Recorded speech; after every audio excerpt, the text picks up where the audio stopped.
Before we get into the stories, I would like to let you all know that I'm taking story submissions to narrate.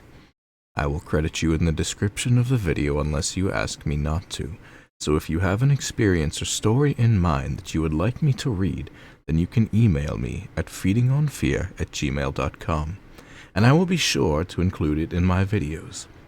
Thank you so much for watching, and enjoy the stories. 1999, I was 22 and had just graduated from Emerson University in downtown Boston, majoring in screenwriting, specifically in cartoons and children's programming. My debt was pretty bad, so when Nickelodeon Studios offered me an internship at the studio in California, I accepted immediately. I jumped at the chance to get away from my dead-end job as a Benjamin Franklin tour guide. Many of you asked to see Crybaby Lane. And if you want to see the original, you never will. Even if Nickelodeon somehow consents to releasing it to you. You won't be seeing what was shown on TV, and you sure as fuck won't be seeing the original that Lauer made. I don't even think Nickelodeon has the original cut of the movie anymore. If they do, it's only in backup copies, if the backup copies exist. It must be locked away in some vault along with all the deleted episodes of Ren and Stimpy and the never-before-mentioned episodes of SpongeBob SquarePants. I'm pretty sure the director, Peter Lauer, has the original copy. Probably on his mantle next to his snuff films, that creepy-ass fucker. I was hired in 1999 and immediately put on a creative production team for the movie Crybaby Lane. It would be almost a year before the movie was due to be broadcast. All in all, it was a pretty low-effort kind of thing. There were only 4 people on the creative team, and I was the only steady one. Lauer would replace them on a whim. He said it was to keep it fresh. I thought it was because he was hiding something, and I think I was right. We had a little over a year to make a made-for-TV movie, not just to write it and cast it, but to film it and get it edited. Lauer didn't work fast. At all. After the first 3 weeks, we only had the ideas for the first 15 minutes of an 85-minute movie. Lauer was a weirdo. He was tall and lanky, and he carried himself awkwardly. He stuttered when he talked, and sometimes when you were hunched over a piece of paper during those endless brainstorming sessions, you'd look up and you'd catch him staring at you. He'd look away when you caught his eye, and I guess that was the creepiest part. He always looked like he had something to hide. The brainstorm sessions at first were okay. We got the premise of it down pat. 2 brothers unleash a demon and they get into mischief trying to get everything back to normal. Not exactly daytime Emmy stuff, but it was an alright start. I thought the movie should be goofy and spooky, kind of like a Courage the Cowardly Dog sort of thing. However, from the very beginning, Lauer made it clear that he wanted the film to be as scary as possible. He didn't want it to be cheap thrills with a good wholesome ending. He wanted to push it farther than Are You Afraid of the Dark ever dreamed of. And I guess he did. It was about 3 weeks into production when I noticed something. Lauer had the absolute power of persuasion over everyone else in the creative production team. Nobody fought this guy, and by the 3rd week he was already suggesting some morbid stuff. I remember he said he wanted the little brother to die halfway through the movie, getting hit by a dump truck. I shot that idea down. I was the only one who said anything. It stayed that way until I left the studio entirely and never went back. First, cannibalism and other fucked up stuff was kept to jokes and tasteless comments, but as time went on it became more and more overt.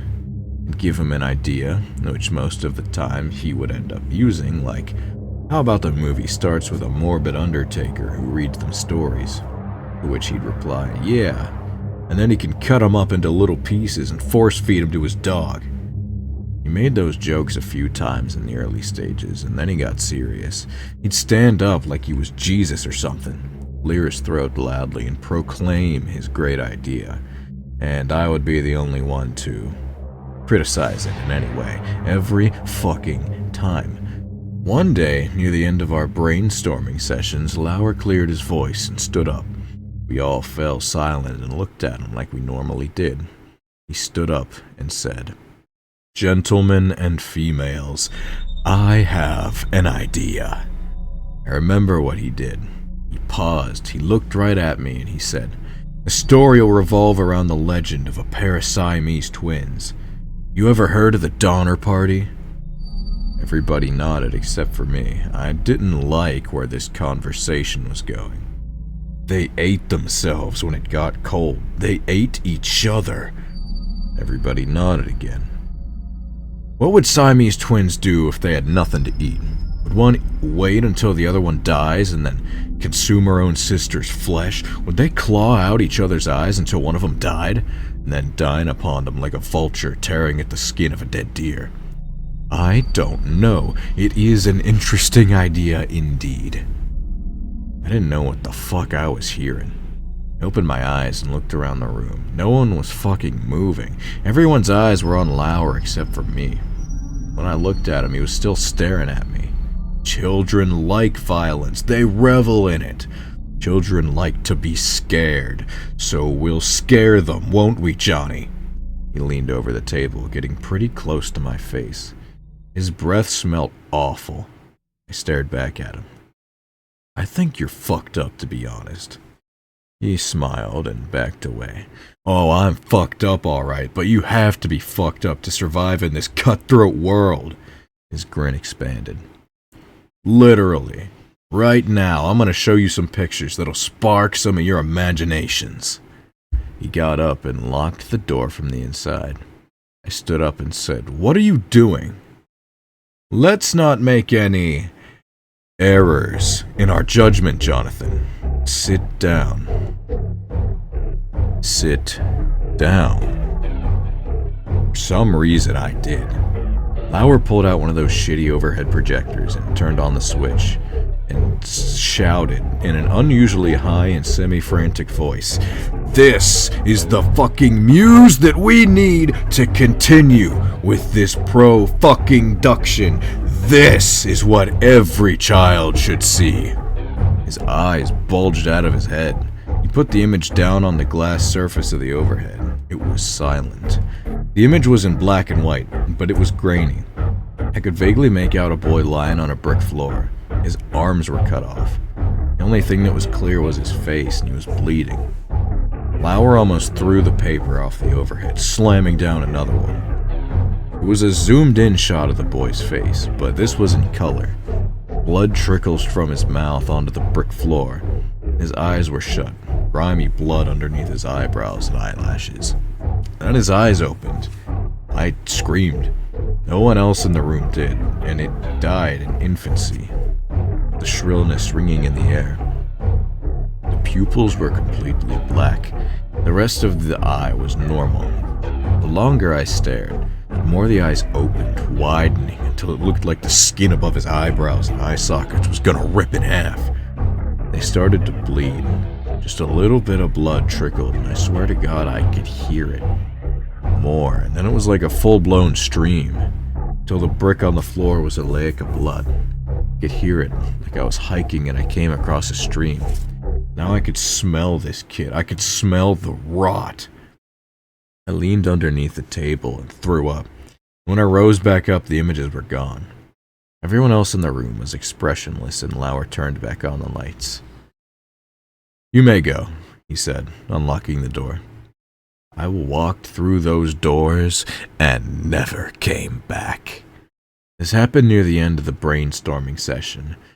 By the time I left, the casting was done, and the script was almost fully written. They were desperately behind schedule. I think Lauer planned it that way, so there wouldn't be time for proper editing.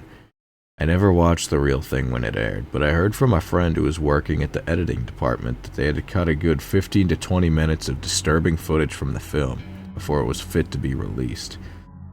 It was only fit to be released. They didn't have enough time to check the footage frame by frame. I guess he got his wish. Unless they cut every single scene that had the pictures in them, every kid watching Crybaby Lane has this unconscious memory of those pictures. And I weep for them, I do. Those fucked me up, and as I write this to you, it'll be the last thing I'll ever write before I slit my throat, before blood splatters all over this fucking computer screen. But there's something I should tell you first. Early on, Lauer posed an idea of the two brothers capturing a squirrel, putting said squirrel in a jar and slowly drowning it before filling the jar with sand and dropping it into the bottom of a pond. Soon after this was suggested, Sandy from SpongeBob SquarePants appeared in Tea at the Tree Dome. Lauer also suggested in one scene of the movie for a man with a squid-like nose to take off his pants in front of the two boys and rape them off camera, but only implied, of course. Squidward soon appeared as a major character in SpongeBob SquarePants. It was suggested that the two main characters be stepbrothers forced to live in the same house after the first one's mom was found dead in a shallow grave, her body heavily cannibalized by her own husband, a local weatherman. A show that vaguely followed that premise was Jake and Josh.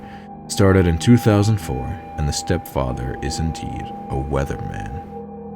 Lauer suggested the younger brother should have a doghouse in which he keeps various animal fetuses encased in acid that he regularly uses to poison his mother to have sex with his abusive stepfather.